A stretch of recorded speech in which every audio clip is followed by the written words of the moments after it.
Welcome back to the Deep Dive. Today, we are diving into the incredible story of Dr. Sanduk Ruit. He's restored sight to over 180,000 people. Like, wow, that is just an incredible number of people who can now see thanks to this one man. Yeah. I mean, just to put it into perspective, imagine a stadium full of people. Now, imagine every single person in that stadium regaining their vision after years of darkness. That's powerful. It's amazing how one person can make such a massive difference. And his story, it's a journey from a remote Himalayan village where healthcare was scarce to becoming this global pioneer in eye surgery.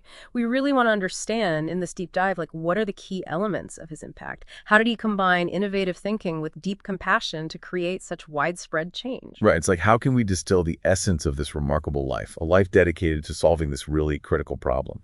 So maybe a good place to start is, his origin story.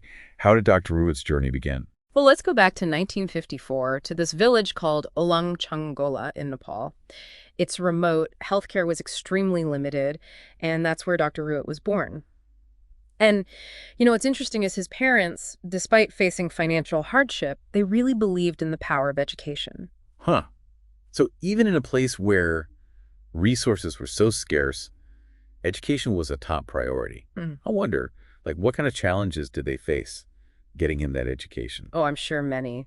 Just geographically, Olangchangola is very isolated. Travel for education would have been super difficult. Financially, schooling costs would have been a burden, but they made it happen. And then something happened that really solidified his path, I think. You're talking about the tragic loss of his sister, right? Yeah, she died from a treatable disease. Imagine the impact of that, losing a sibling, especially at a young age, knowing that it could have been prevented. It's heartbreaking. And for him, it seems like that experience really fueled his determination to become a doctor. He didn't want anyone else to suffer like that if it could be avoided. Exactly. So he went on to study in India, then trained at the All India Institute of Medical Sciences in New Delhi. Really top-notch training. And then there's this pivotal encounter, a meeting that really shaped his direction. He met an Australian ophthalmologist, Dr. Fred Hollows. Dr. Hollows, a real visionary himself in the fight against avoidable blindness. Exactly. And he had a huge influence on Dr. Ruit, instilled in him this commitment to making eye care accessible to everyone, regardless of their economic status. It's like he took that torch and ran with it. And it's interesting because this was at a time when blindness was so prevalent in poor regions, right? Oh, absolutely. Cataracts, totally treatable, were causing so much suffering. People were losing their livelihoods, their independence, all because they couldn't afford the treatment. It's just not right. And this is where Dr. Ruit's genius really shines. He thought, okay, there's got to be a better way. And he actually developed a revolutionary low-cost cataract surgery technique. Yeah, and it's not just low cost, it's also efficient. No stitches required, and the whole thing takes 5 minutes per eye. 5 minutes, can you believe that? It's mind-blowing. What do you think, what's the secret sauce here? How did he make it so fast and affordable? Well, I think he really simplified the process. Traditional cataract surgery, it can involve a larger incision, sutures, and that all adds time and cost. Dr. Ruit's technique, often using a smaller incision, allows for quicker healing and no stitches. It's just brilliant. And what's remarkable is, despite being faster and cheaper, it's just as effective as the expensive methods used in fancy hospitals. So it challenges this idea that good healthcare has to be expensive. Absolutely.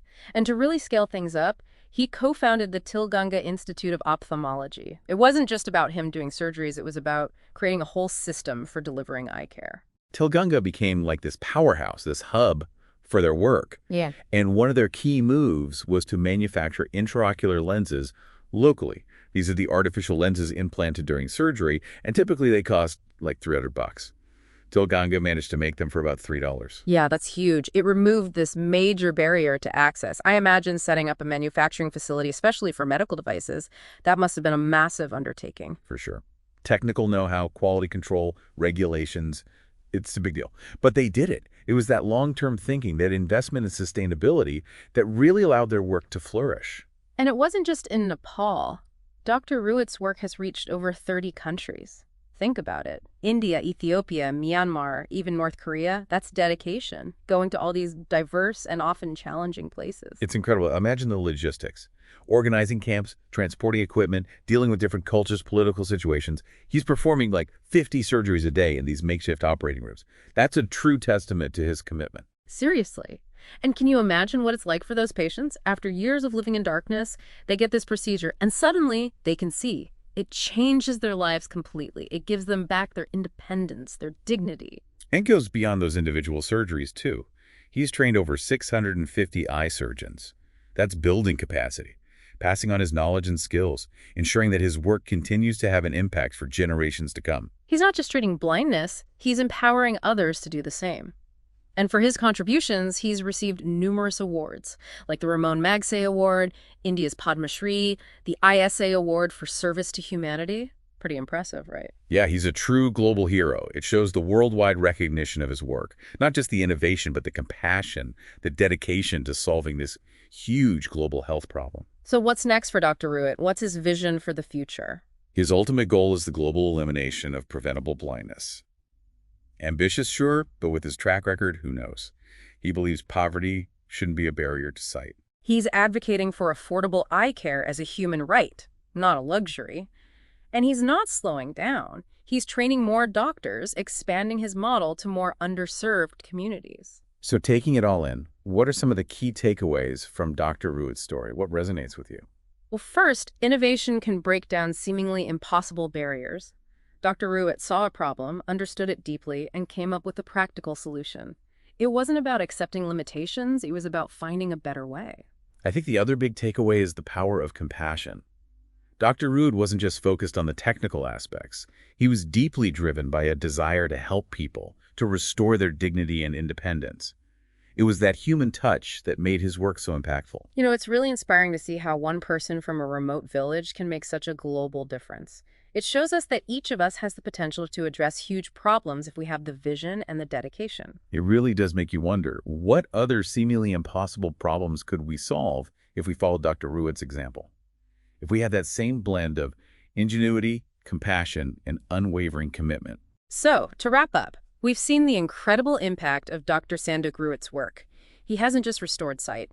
He's challenged the way we think about global healthcare, proving that high-quality treatment can be affordable and accessible. His story is a testament to the transformative power of innovation combined with deep compassion.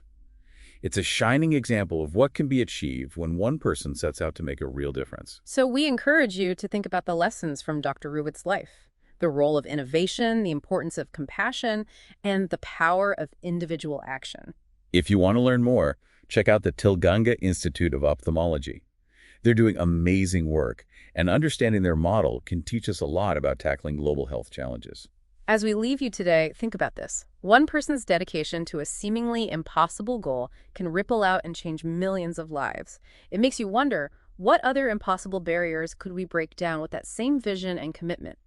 Thanks for joining us on The Deep Dive.